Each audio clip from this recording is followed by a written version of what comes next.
থেমে গেছে ঝড়ের তাণ্ডব লীলা, কিন্তু বিনাশ করেছে অনেক কিছু।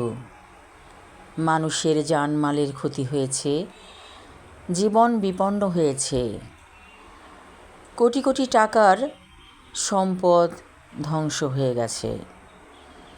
এভাবেই তাণ্ডব লীলা ঘটে যায় জীবনে মানুষের। এতে মানুষ অনেক কিছু হারায়। তারপর আমরা যারা বেঁচে থাকি আবার নতুন করে স্বপ্ন দেখি, নতুন করে বাঁচার। মানুষের জীবনে ঝড় আসে, একদিন ঝড় থেমে যায়, কিন্তু সেই ঝড়ের গতিতে আমরা যা কিছু হারিয়েছি তা কি আর কখনো ফিরে পাবো? এ জীবনে কোনো দিন ফিরে পাবো না। এটা বলছি আমি মানুষের জীবনের কথা, মানুষের সংসারে যে ঝড় ওঠে তার কথা। এভাবেই মানুষের সংসারে কোনো এক মানুষদের ষড়যন্ত্রের কারণে প্রবলভাবে ঝড় ওঠে, লণ্ডভণ্ড হয়ে যায় সংসার। আমরা যারা অনেক কষ্ট করে সংসার ধরে রাখি, তারা হয়তো একসময় মরিয়া হয়ে ভাবি আর পারি না। সেটা কেন হয়? মানুষের ষড়যন্ত্রের কারণে।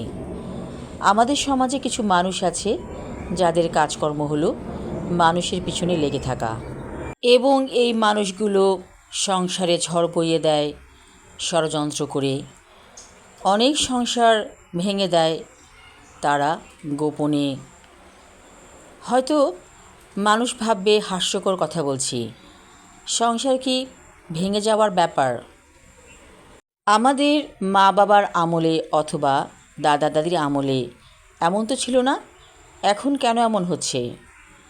এখন হচ্ছে যে মানুষ অনেক উগ্র, নষ্ট হয়ে গেছে। একটা সংসারকে ধরে রাখার চাইতে ভেঙে ফেলাটাকেই মনে করে ভালো। কিন্তু আমাদের মা বাবার সময়ে, দাদা দাদির সময়ে এমন কখনোই ছিল না। তারা সংসারকে অনেক ভালোবাসতেন, এবং তৃতীয় ব্যক্তি ষড়যন্ত্র করবে কি, সেই অপশনই ছিল না। কিন্তু এখন সমাজ ব্যবস্থা এমন হয়ে গেছে যে ঘরে ঘরে দেখা যায় ভাঙন।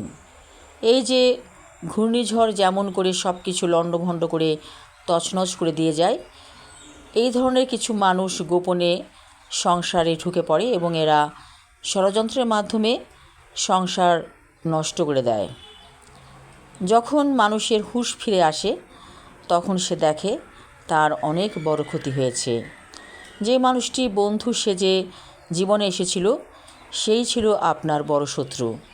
সে আপনার সাথে মিশে আপনার সমস্ত কথা জেনেছে কথায় কথায়, এবং সেই কথাগুলোকে নিয়েই সে ষড়যন্ত্র করেছে আপনার অগোচরে। তাই সাবধান, মানুষ চিনতে শিখুন। ভালো মানুষের মুখোশের আড়ালে সে কেমন মানুষ সেটা বুঝতে শিখুন, চিনতে শিখুন। সবাই ভালো থাকুন। ধন্যবাদ।